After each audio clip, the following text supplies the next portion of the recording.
नमस्कार. आजच्या एपिसोडमध्ये इथे कला अद्वैतला डबा घेऊन आता ऑफिसमध्ये आलेली असते. ती शांतपणे येते आणि आता डबा ठेवून देते. अद्वैतला म्हणत असते की चांदेकर, तू डबा विसरला होतास नेहमीप्रमाणे.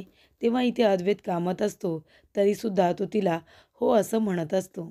तेव्हा कला म्हणते की तू वेंधळा आहेस, तू विसरभोळा आहेस.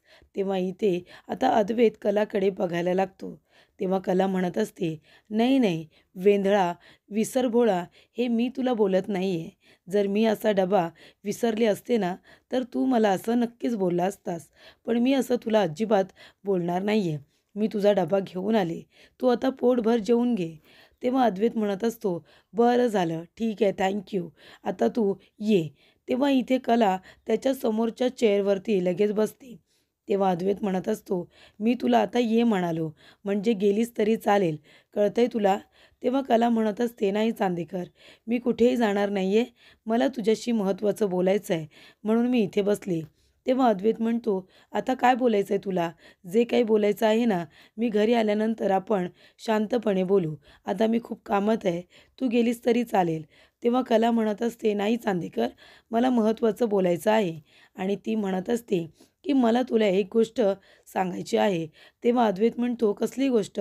त्यानंतरला कला म्हणत असते की एक लहान मुलगा होता.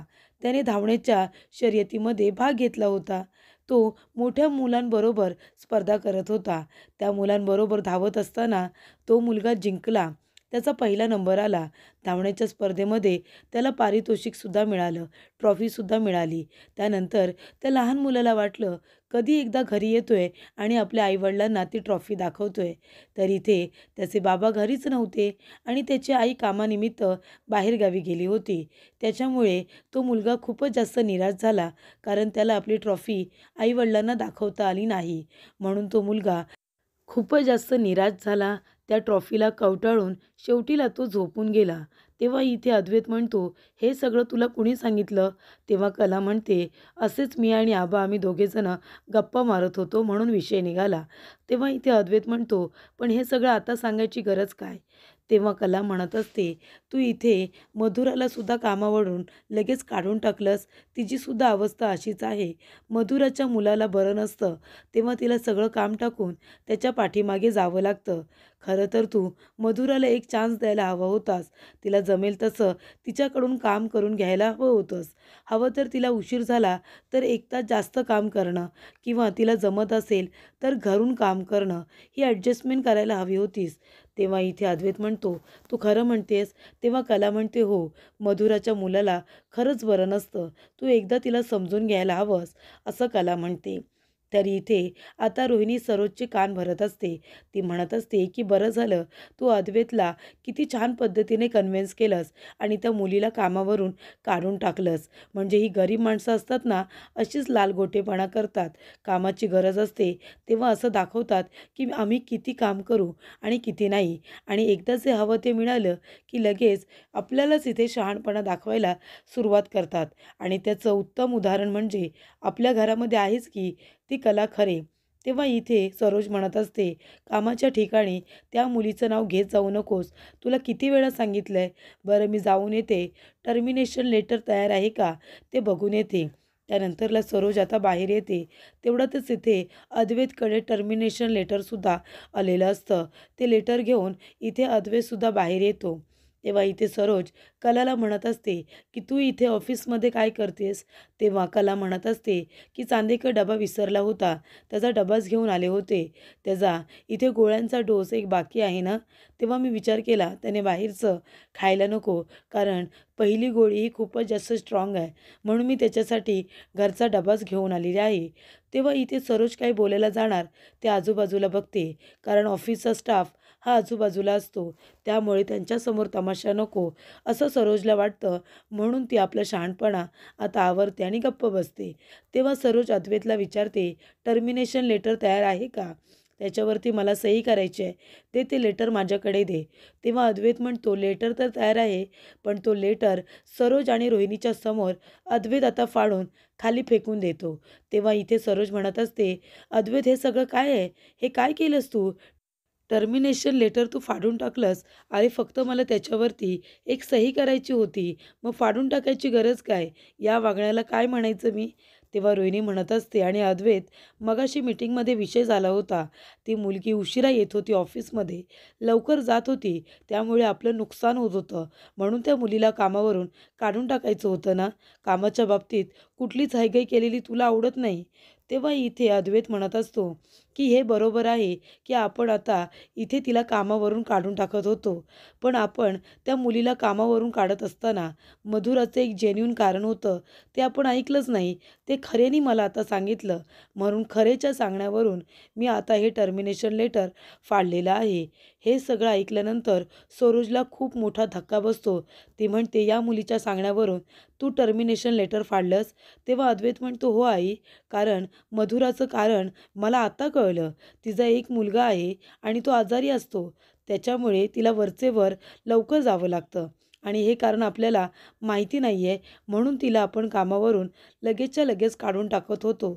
तेव्हा इथे अद्वैत आकाशला आवाज देतो आणि म्हणतो की लवकरात लवकर मधुराला इकडे पाठवून द्या. तेव्हा मधुरा तिथे आलेली असते. अद्वैत म्हणत असतो की हे बघ मधुरा, आम्ही टर्मिनेशन लेटर मागे घेतोय. तुला कामावरून काढून टाकलं जात नाही आहे. पण हे बघ, ज्या दिवशी तू उशिरा येशील त्या दिवशी तू 1 तास जास्त थांबायचं आणि काम पूर्ण करायचं. आणि ज्या दिवशी तुला उशिरा यायचं असेल त्या दिवशी आदल्याच दिवशी तू तुझं काम पूर्ण करायचं. म्हणजे इथे ऑफिसचं नुकसान होईल, कंपनीचं नुकसान होईल असं तू काही करायचं नाही. आणि ज्या दिवशी तुला काम जास्त करायला मिळणार नाही, तुझे कामाचे तास काउंट केले जातील आणि महिन्याच्या शेवटीपर्यंत ते सगळे तास तुला भरून करावे लागतील. कळलं तुला? तरच आम्ही तुला इथे ठेवू. तेव्हा इथे आता मधुरा म्हणत असते, thank you sir, thank you so much. डेडलाईनपर्यंत मी माझं सगळं काम संपवेन. मी तुम्हाला अजिबात तुमच्या या निर्णयावरती तुम्हाला रिग्रेट होईल असं मी काही करणार नाही आहे. तेव्हा इथे मधुरा आता कलाला सुद्धा थँक्यू म्हणत असते. ती म्हणते, थँक्यू कला मॅम, हे सगळं तुमच्यामुळे झाले. तेव्हा इथे कला म्हणते, आता तू सरांना जो शब्द दिलायस ना तो तू पूर्ण कर. कामामध्ये अजिबात हयगय करायची नाही आणि तुझ्या मुलाला सुद्धा वेळ द्यायचा. कळलं? त्यानंतर इथे अद्वैत आता काहीसुद्धा बोलत नाही. आपला निर्णय झाल्यानंतर तो लगेचच आपल्या केबिनमध्ये निघून जातो. तेव्हा कलासुद्धा अद्वैतच्या मागे मागे त्याच्या केबिनमध्ये निघून जाते. तेव्हा रोहिणी म्हणत असते, बघितलं सरोज वहिनी, आता या कला खरेच्या सांगण्यावरून अद्वैतने तू सांगितलेला निर्णय बदलला आहे. अगं तुझं त्याने ऐकलं नाही. एवढं ठरवूनसुद्धा तुझा निर्णय त्याने मोडून काढला आणि त्या कलाचं त्याने ऐकलं. याला काय म्हणतात माहिती आहे का? कलाने अद्वैतला पूर्णपणे आपल्या ताब्यामध्ये ठेवलेला आहे. आपल्या जणू काही तिने वशमध्ये करून ठेवलं आहे. तेव्हा इथे सरोजलासुद्धा रागच आलेला असतो. ती लगेच आपल्या केबिनमध्ये निघून जाते. तर इथे रोहिणीसुद्धा आता खूपच जास्त चिडलेली असते. कारण इथे अद्वैतने एवढा मोठा निर्णय फक्त कलाच्या सांगण्यावरून बदललेला असतो म्हणून. तर इथे रजनी आता संगीला सांगत असते की आता अद्वैत आजारी आहे म्हणून तो पालेभाज्या खातोय ना. तर इथे सोहमसुद्धा आता पालेभाज्या खायला लागलाय. त्याचं लहानपणापासून कसं आहे, जे दादा करेल ना ते मलासुद्धा करायचं आहे असं त्याचं म्हणणं. तेव्हा संगी म्हणत असते, आमच्या काजूला तरी कुठे पालेभाज्या आवडतात. मी तिला जबरदस्तीने खायला सांगते.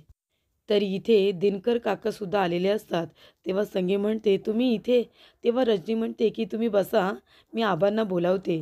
तेव्हा काका म्हणतात, नाही नको, मी त्यांना नंतर स्वतः जाऊन भेटेन. तेव्हा इथे रजनी म्हणते की ठीक आहे, मी आलेच तुमच्यासाठी पाणी घेऊन येते. तेव्हा इथे दिनकर काका म्हणतात, संगे बाहेर चल, मला तुझ्याशी महत्त्वाचं बोलायचं आहे. तेव्हा संगी म्हणते, काय झालं?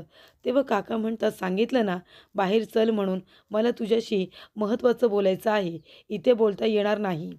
त्यानंतरला इथे कला येते आणि म्हणत असते की चांदेकर, तू खूप महत्त्वाचं काम केलंस. चल, आता तर पार्टी केली पाहिजे. तेव्हा अद्वैत म्हणतो, कसली पार्टी? तेव्हा कला म्हणते, चांदेकर, कसली पार्टी म्हणजे काय? अरे तू 2 मिनिटामध्ये किती पुण्य कमावलेस ते तुला माहिती तरी आहे का?